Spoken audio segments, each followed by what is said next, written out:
Good morning. Steve Stites, Chief Medical Officer here at the University of Kansas Health System, broadcasting live with you from the Dolph Simons Family Studio. Delighted to be back with you on another cold, crisp morning here in Kansas City. Someday that's going to warm up. Spring will come. But in the meantime, we'll be cold together, but we have some really interesting information for you today.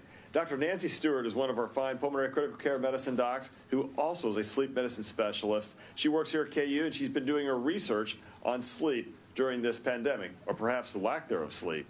We look forward to our discussion with her in just a moment. First, let's turn to Doc Hawk. Hawk? Yeah, I think the blame firmly goes on that groundhog for all this weather. You think that's Yeah. it? Man, I don't know. I was going to blame the Tampa Bay Buccaneers. That felt easier to me. I like that better. It would be much warmer, yeah. Yeah, Chiefs won. yeah, well, it would be better for one. The numbers continue to be really good. Again, under that century mark, are under 100 total patients. 30 patients in the active infection, which is good. It's about where we were at yesterday, with 9 in the ICU, but over half of those on a ventilator, with 5 on the ventilator. We still have 46 in that recovery period that are still in the hospital, but only 2 on the ventilator. So very good numbers. What's that total overall now? 76. Okay, so we're 29, 46. That's pretty good. Or 20, I guess 30, aren't we? Yeah, my math 30. bad. There you go. So, if we can keep those active infections decreasing and get our recovery patients home, that would be a very good thing. And the 7-day rolling average was 300 and 350 the last few days in Kansas City Metro. That's a lot better than it had been. Remembering just not too long ago, we were at 1,400. It was pretty scary. So 300 a day? Dang, we'll take that. That's better. Not where we want it to be, but don't misunderstand me, but a lot better. But a lot better. Hayes is doing well too, 19 total patients with 9 active and 10 in that recovery phase. So okay. Overall, if we can keep those number of infections down, that we keep hospitalizations down and deaths down as well. And our biggest concern at this point really is another wave, I think, by a couple of things. And here's what my concerns are about. First, it's good. At some point, it will warm up. The polar vortex is not forever. Yeah. I think by the next, I saw the long-range forecast a week from this Friday, it's supposed to be up to above freezing again. I was like, okay, I like that plan. But in the meantime, it's going to be a little chilly. Once things start warming up and spring starts to burst out, people will go out and start gathering a little more. A little nervous about that, especially because that could be when the B117 variant is kind of really beginning to break out. It's forecast to be the dominant variant here within a few weeks, and that can spread so easily. We won't have that much of the population vaccinated by then, and we're not sure how much if you've even had COVID, is going to protect you against B117. So as I look at that, that's the next big concern I have. How about you? An interesting point to that too. We know from one of those the published publications on the genomic studies, looking and seeing, B117 has been in the United States, California, and Florida really since November, but it really up till the beginning of January was only about 4.4 or 0.6% of that population that they were able to sequence. Now it looks like in Florida, I heard yesterday, it was about 5%. So that is increasing in the percentage of cases that they've identified. Yeah. So you can't just believe it's isolated in Florida. If it's other places, you have to believe that too. And what do you think about the South African variant? I know we've had 3 or 4, I'm sure there are more of those cases. I know last week they were describing at least 3 people in the United States had been reported with it. That's got to be out there too. Probably, yeah, I believe that. I think it has to be. Again, did it originate in South Africa, or did it just get found there, but it originated somewhere else? I think we have to believe. I couldn't remember the numbers. Or is it B134? What is 1351. 135. I was close. 134, 135. That's close. So I think that's more concerning. They're both said to be more transmissible, or more contagious, and I think that's because of the changes on the receptor binding domain that binds to the receptor on our bodies and just binds tighter. So there's more of a chance that if you come into contact, you will get infected. So that's really the big concern there. And because we understand that there is, while still efficacious for these vaccines, there is maybe some reduced efficacy, especially for that B1351, the South African. Okay. All right. Well, before we jump into our discussion with Nancy and talk a lot about sleep, let's see if there are any reporters out there. Cody, are you out there? I want to just say to you, live long and prosper. All right. He hasn't gotten on yet. All right, Nancy, let's talk a little bit about sleep. How come people can't sleep? I mean, outside of the fact it's a pandemic, they feel stressed like they've never felt. They're pent up and they're a little bit weary. They all have cows, I think. That's COVID weariness syndrome, just in case you didn't know. It's our term. I haven't heard that. I haven't heard that. But all of the above, Dr. Stites, thank you so much for having me on. I think that people cannot sleep because they are worried, they're stressed, they're anxious. And you pile all that on top of their everyday busy lives, and it's a challenge. It is a big challenge. What can people do to help? So some things that can help when you're trying to regulate your sleep. One, try and shut off all your electronics within 2 hours before going to bed. One other thing that is really helpful is to set a consistent wake time 7 days a week. So whatever time that is that will allow you to wake up in the morning and get your work done so that you can get off to work, get kids off to school, set that same wake time 7 days a week. And that will also help regulate your circadian rhythm. So does that mean I can't sleep in on Sunday morning or Saturday morning anymore? If you're having trouble sleeping during the week, that is exactly what that means. Oh, man. If you don't have trouble sleeping, then, keep doing your own thing. So Nancy, why is it sometimes I think I can get by on 4 or 5 hours and feel pretty rested and ready to go, and other times I can sleep 8 hours and I'm still exhausted? That is a sign of chronic sleep deprivation, Dr. Stites. Yeah, okay. That is. That probably is true. So talk to us about why is sleep so important? What's going on at our cellular level? What do we do when we're asleep besides snore? My wife says I snore quite a lot sometimes, just a thought. I know a handful of good sleep docs that would be happy to see you for snoring, if that's what you need. But from a cellular level, ATP, which is the energy marker in our body that we all need and we all learned about way back in med school. ATP levels get restored during sleep. Sleep is also protective in the sense that when you're sleeping, your brain is improving your memory recall. It's regulating your metabolism, and it's also reducing mental fatigue, which is what we just talked about. Yeah. So now you're working, your research involves healthcare workers. Tell us a little bit about that, how you got interested in it, and where are you with that information or with that study? Yeah, great question. Thank you.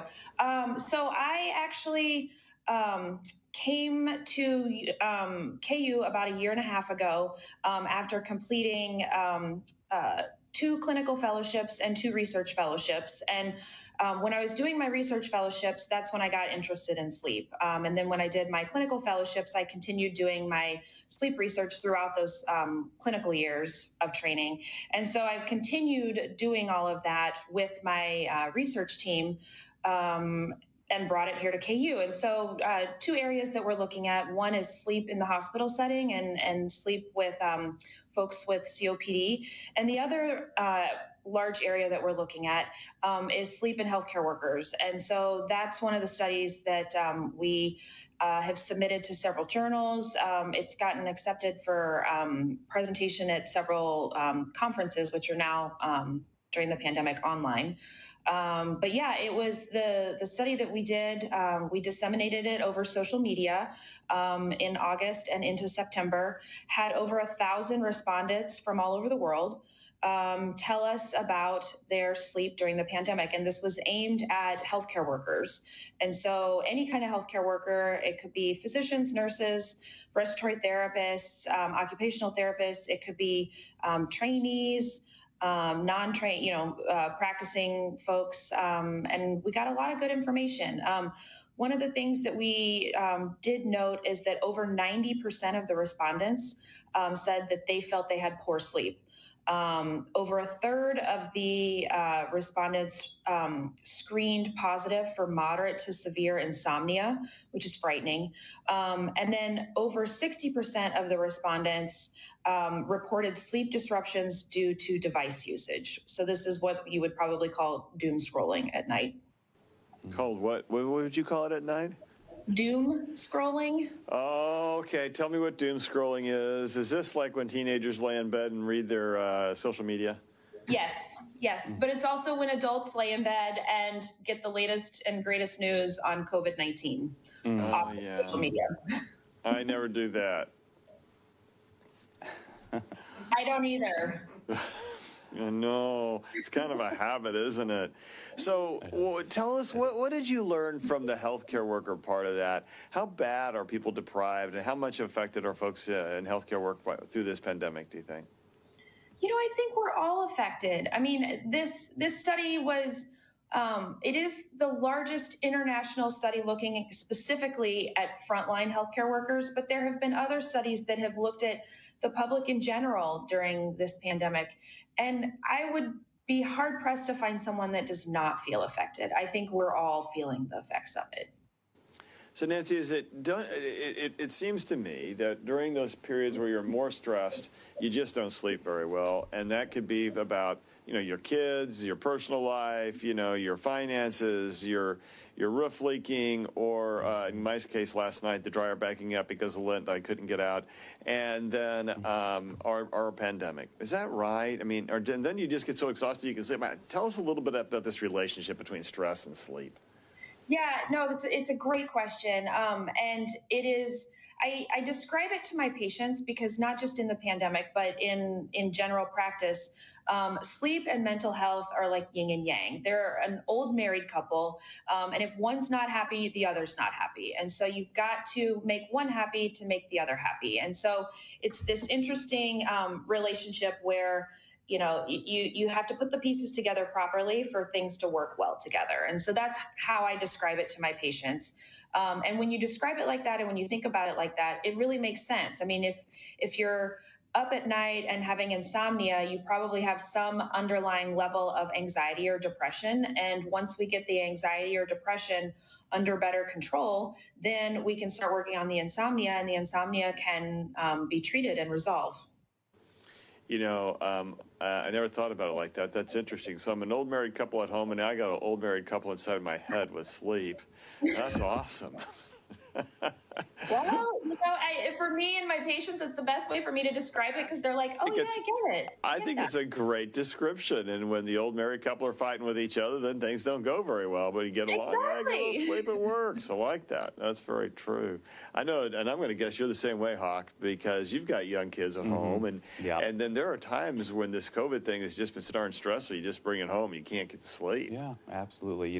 Doing the scrolling and looking for more information. Yeah. But I do try, during the evenings to put it down for a couple hours and just spend time with them too. So. How good does that work then, Ed? Do you pick it right before you go to bed? Pretty good. Yeah, we did it last night. Yeah, it was good. Well, that's good. That's really on the good. weekend. So it's good. All right. Well, Jill, let's see what questions are out there today. I want to ask the first one. You go right ahead. You get that choice. I want to know, is it true that if you go to bed with a headache, you're going to wake up with a headache? Okay, Nancy. And why is that? So it's a great question.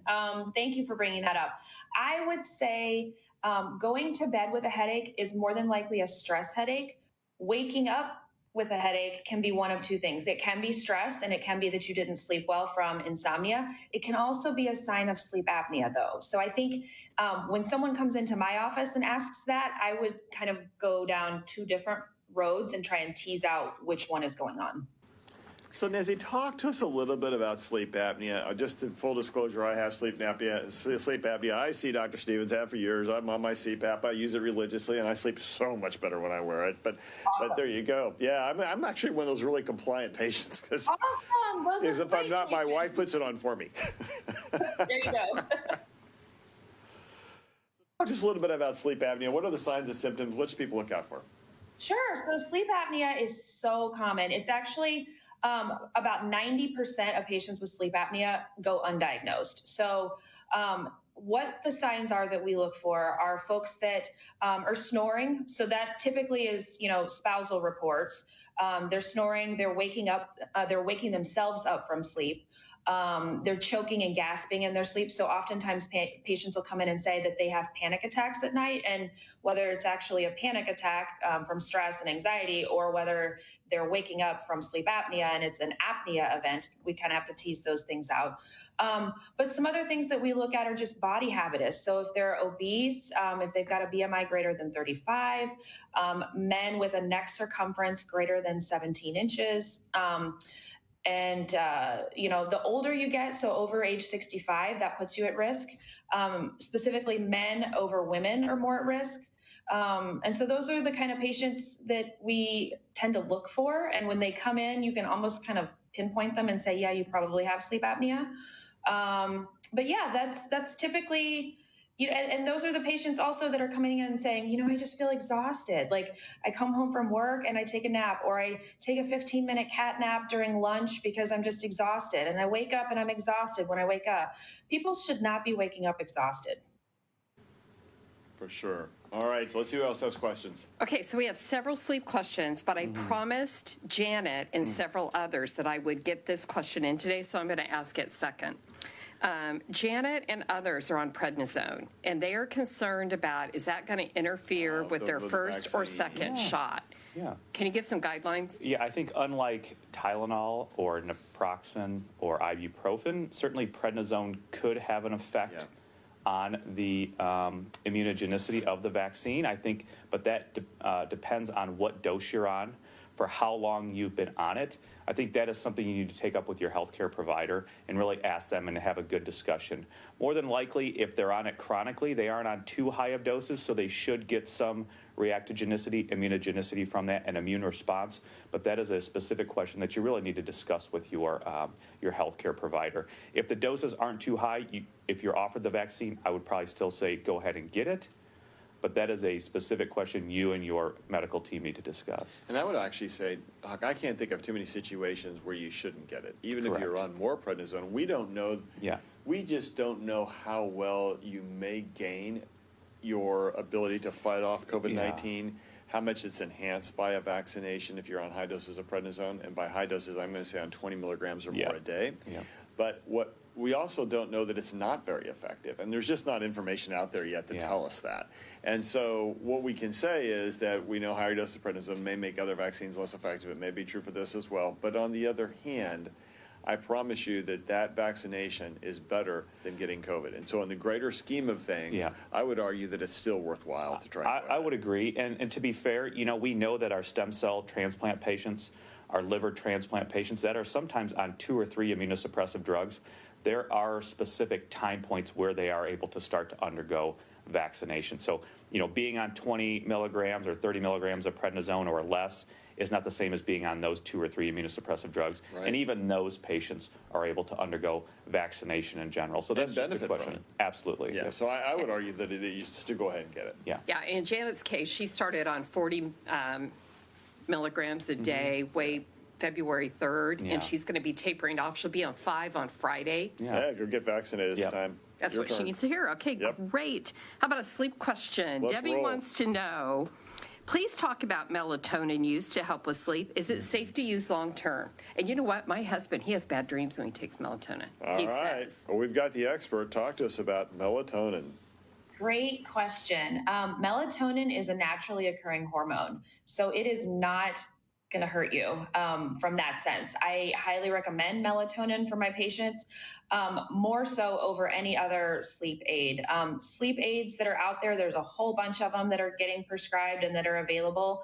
And those are mainly to be used in the short term. So when I get patients that come in for insomnia, patients that by the time they get to me, they typically have what's called chronic insomnia because it's been around for over 3 months.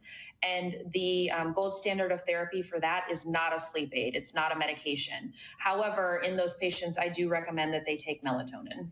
So it's a great question. And can it cause funny dreams? It can, but so can a lot of other things. And more so the sleep aids. Sleep aids can cause a lot of other bad things that you don't want. For instance, sleepwalking, sleep talking. People have come in saying, well, I got online and I ordered a bunch of stuffed monkeys from Amazon last night and I'm on my sleep aid. And I'm like, well, we should probably stop your sleep aid. You shouldn't be ordering stuffed monkeys in the middle of the night. That's an interesting, I'm going to start blaming that for fly rots.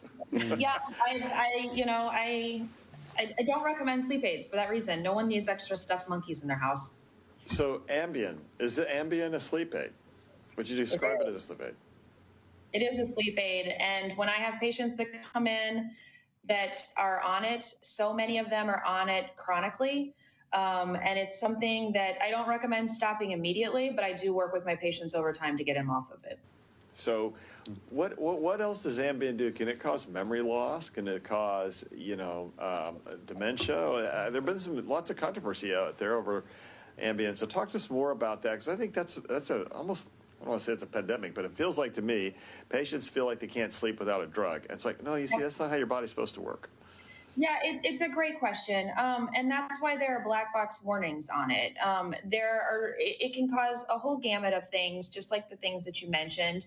But I think the key is that Ambien, and what I've seen Ambien started for one of two basic reasons. One, people have underlying anxiety or depression or some mental health issue that they aren't willing or aren't aware that they have. And so that can be one reason. Another reason that folks get started on these sleep aids is because they think that they're supposed to go to bed at a certain time. So most people, when you ask them, they say, oh yeah, I should probably get in bed by 9 or 10 o'clock because I have to get up at 5 or 6 a.m. And so that will give me, quote, ample amount of time of sleep. Well, my typical question to these patients is, when you get in bed, are you tired? And if they're not tired, that's a key reason why they should not be taking medication. So oftentimes I see patients that have what's called delayed sleep phase, meaning their circadian rhythm is literally just shifted.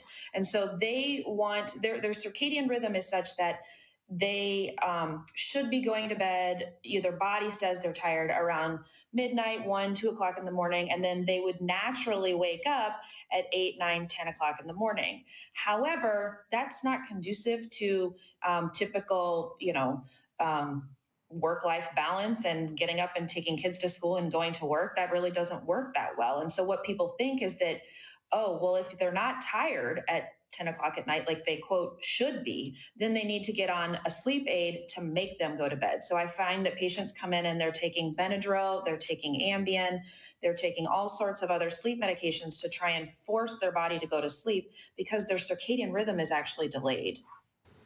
So what do we do for folks like that? Because they still have to function in normal society, or like you say, take their kids to school. Yeah, great question. So what we end up doing, it's a long process. But what we can do is we can shift their circadian rhythm with light therapy and with melatonin. And so we literally, over time, shift their circadian rhythm into the, quote, 10 to 6 range. There you go. All right. So on the melatonin, the follow-up question is, what is a good dosage? How much to take? Great question. So depending on what you're treating it for, I do use melatonin for other medical problems in sleep. But if you're just trying to fall asleep, I think starting in the range of 3 to 5 milligrams a night is fine. Okay, we're going to do one variant question, and then we'll get to this really long list of sleep questions.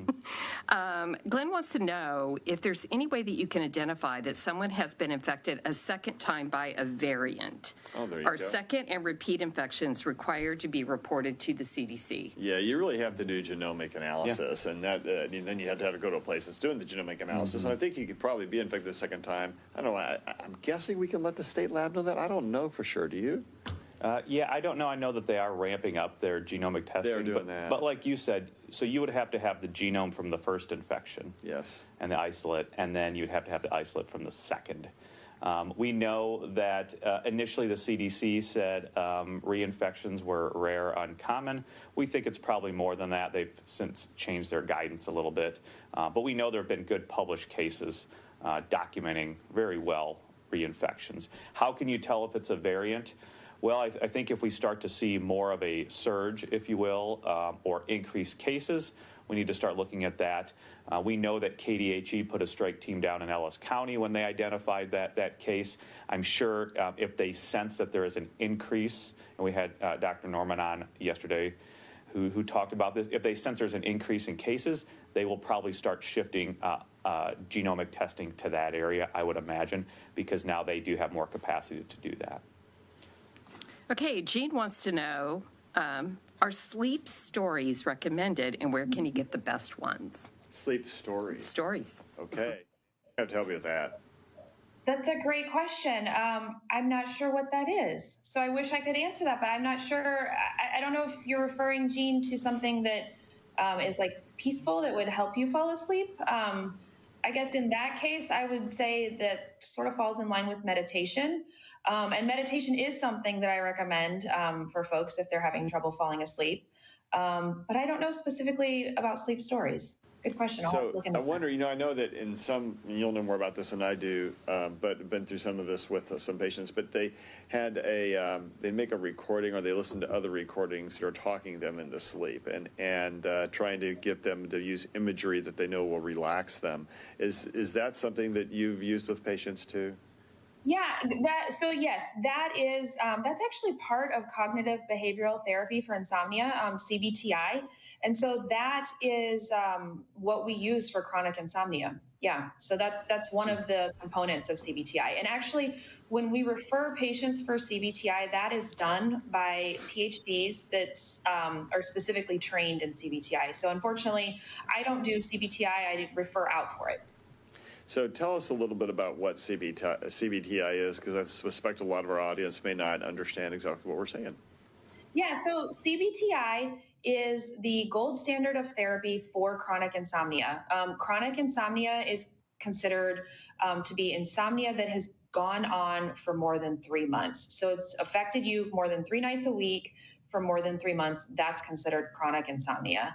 And so we refer folks out to see PhDs that are specifically trained in cognitive behavioral therapy for insomnia. And so what these folks do is I talk to my patients about it very similar to if I'm referring someone, which I don't refer someone for Alcoholics Anonymous, but sort of the same thing. It's like a support group for folks with alcoholism. Same thing, it's a support group for folks with insomnia, led by and guided by a therapist. And so the participants dive down to the root of the problem to figure out what caused their insomnia, because it's typically some inciting event that caused the insomnia, and then it's precipitating the chronic insomnia. So it's almost like a snowball effect. And so throughout this therapy, and it's typically about 2 to 3 hours a week for about 6 to 8 weeks in length.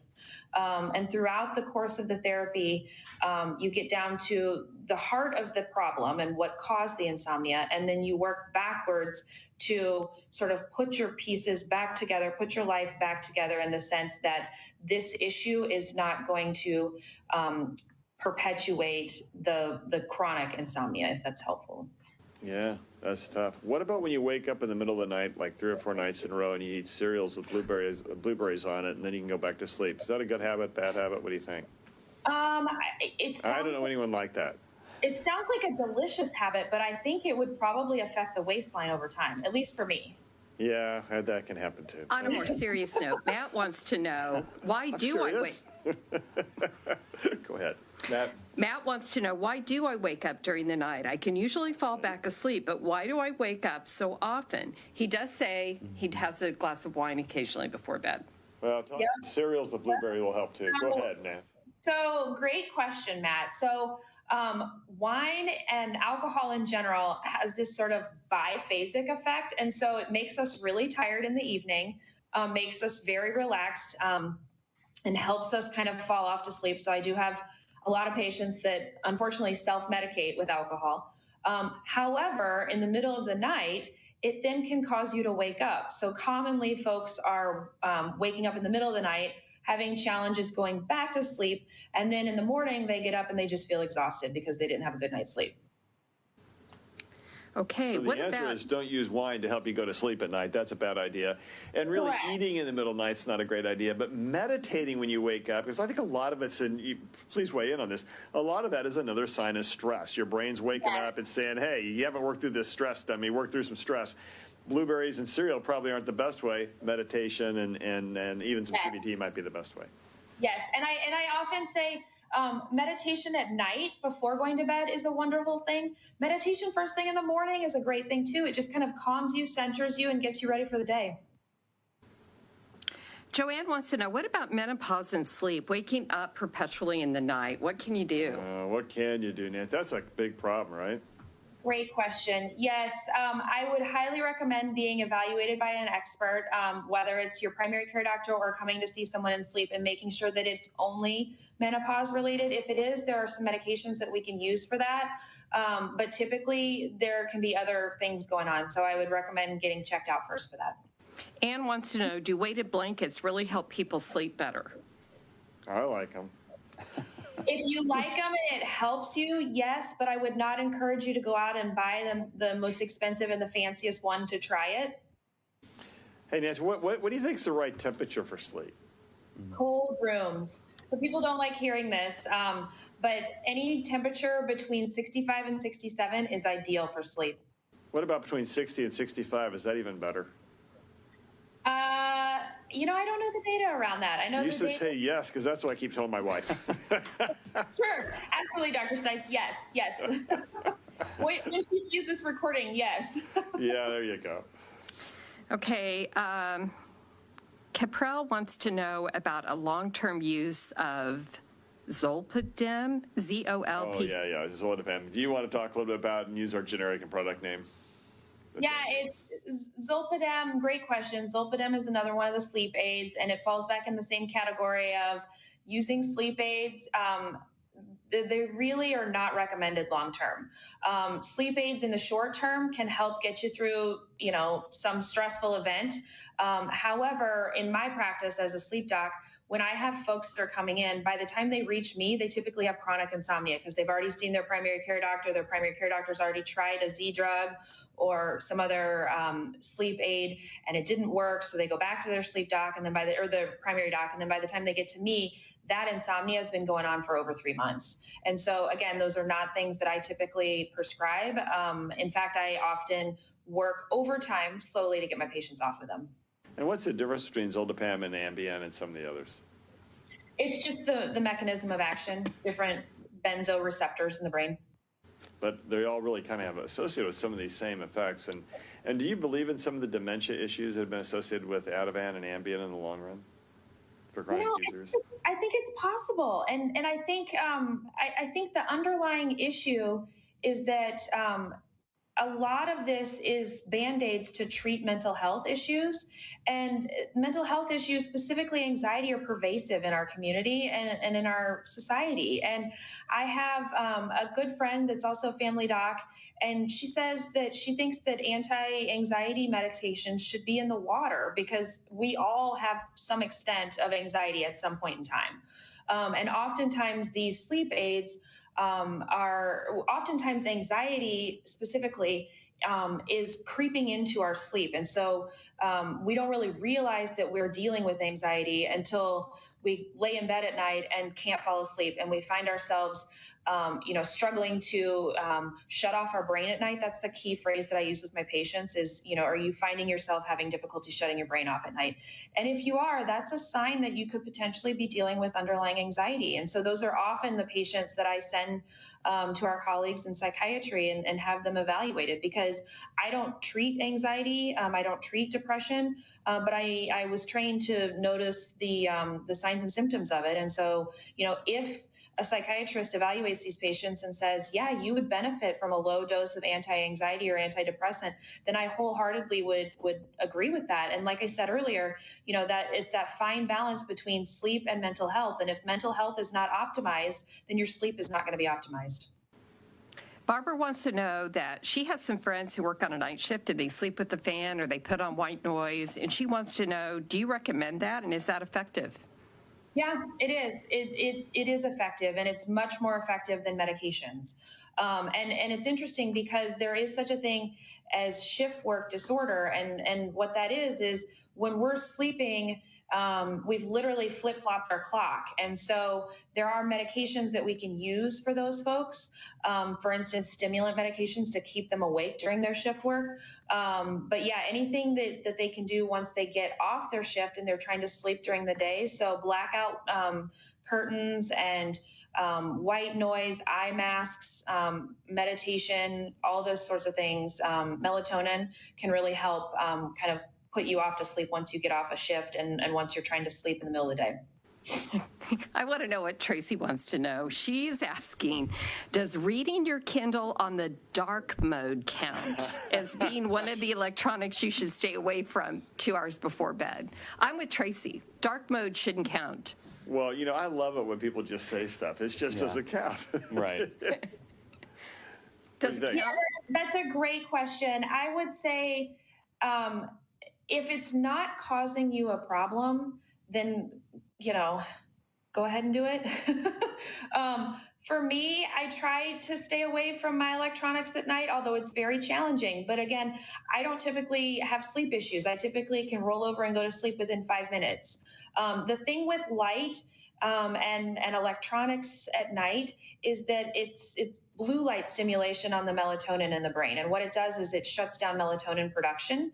And so when we're shutting down melatonin production, then it will prolong our brain's ability to go to sleep. Because what happens when we're getting ready to go to sleep is we typically have increased and high levels of melatonin in our brain, and that's what helps us go off to sleep. And so if we're working or playing on the Kindle or working on the computer, it's that blue light stimulation that's suppressing the melatonin. And so then it's ultimately going to drag out how long it's going to take you to fall asleep that night.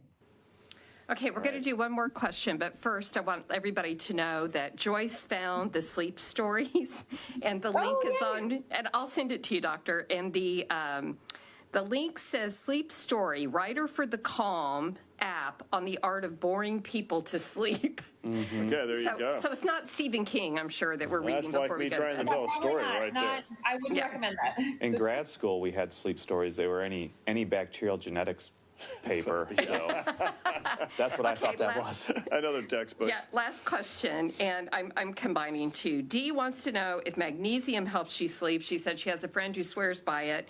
And Sarah wants to know if melatonin is safe for pregnant women. Last two Okay, questions. there you go. Let's take Great on magnesium. questions.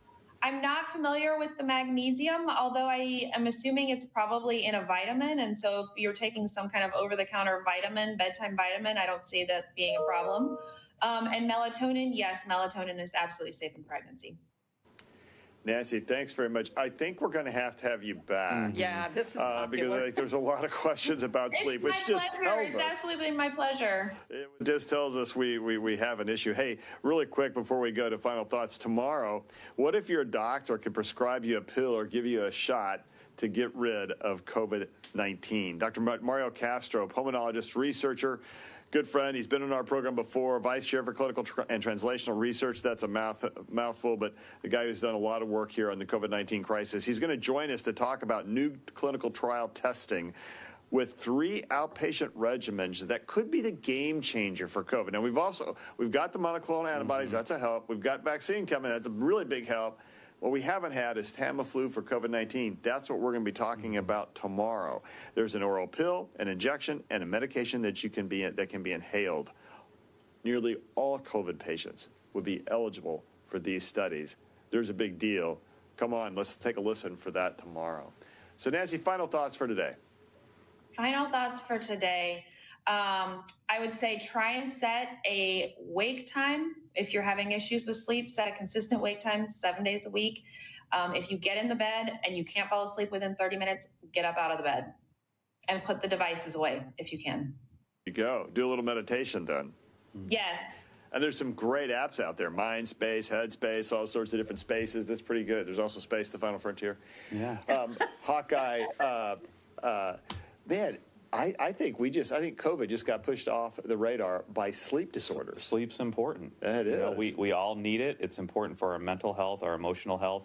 We know that COVID has caused problems, significant issues, COVID weariness syndrome, all of that. So I think there are ways, to get your sleep better, just as we've heard, meditation, melatonin, reading. There are plenty of podcasts to help calm you. I think continue to do that overall, not just for sleep, but in your everyday life, because people are stressed to the max right now, and whether that's with jobs, being able to work and put food on the table, whether it's the lack of social interactions, whether it's lack of sleep, continue to seek out those things that will help you, and there are a lot of them out there, as we just heard about. We all suffer from that intersection of mental health, or we may all suffer from that intersection of mental health and sleep. sometimes in my clinic, I may get a little head nod going on because I'm a little sleep deprived. One thing we haven't talked about today, and we'll get Nancy back, we're going to talk about this, just the pandemic, the epidemic of sleep deprivation, because we just don't sleep enough. And so the nurse who I've worked with for approximately a very long time, hi Joyce, like 16 or 17 years, is usually in a position that she can punch me to make sure that I wake up. And that way we can stay focused on patient care. Hopefully that patients don't get too concerned that their physician is falling asleep with them. For you, get enough sleep out there, folks. Pandemics are hard enough, and stress is hard enough. While we wait for faith, hope, and science to help heal us, make sure you get a little rest, because that's going to give you better faith, more hope, and help you believe the science that much more. We're back tomorrow. We're going to be talking about some of that cool science. We'll be here with you. We'll see you then.